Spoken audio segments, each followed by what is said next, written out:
When we talk about sports nutrition, that's an area that you're familiar with. How is that different from what the average person needs?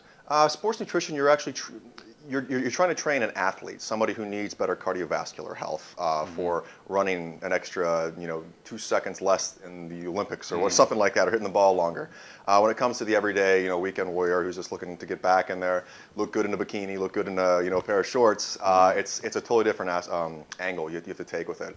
It's not as hardcore, it's not as in depth, because people who get into a program such as an athletic one tend to burn out very quickly, because it is very time consuming, very it's a big investment, if you will, again.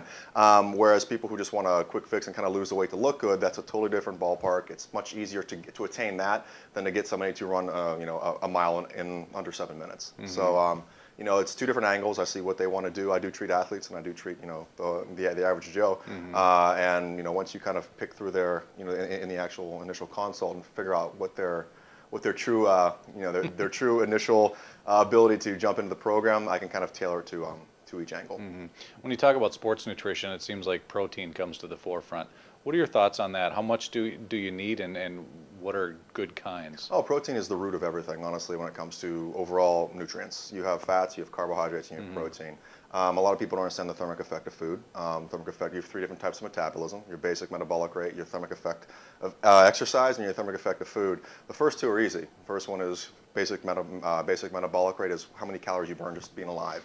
Breathing, heartbeat, digestion, not digestion, breathing, heartbeat, just thinking. Second one is the thermic effect of exercise, and we all see in the treadmill when you're running, it says you burn 1,000 calories or whatever it may be.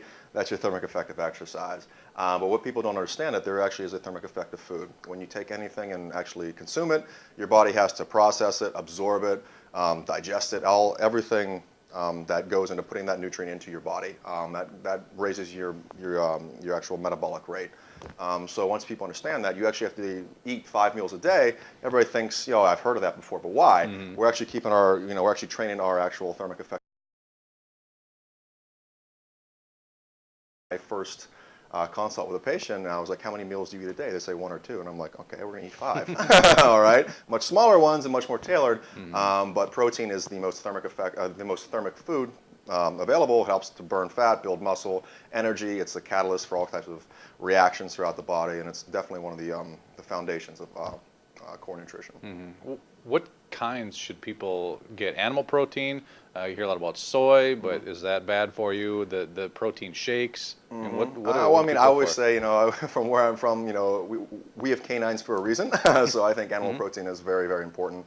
There are a lot of supplements out there, such as the soy, the pea proteins and all that, which are great. Animal protein does have, they're more complete proteins, so they have more the essential amino acids. Amino acids are what build protein, whereas the vegetable substitutes can be incomplete, but at the same time they might help out if you eat that with an actual animal-based protein. So I always say animal-based first. Make sure you get those in there, and then the augmentations with soy or pea or any other type of proteins you can find out there is definitely a good augmentation, but shouldn't be your foundation. How about carbs? A lot of people who are athletes, want to be athletes, think they have to load up on carbs before an event, things like that. Do you subscribe to that? I do. It depends on the type of carbohydrate and the type of activity and the type of outcome you want. Number one, when it comes to the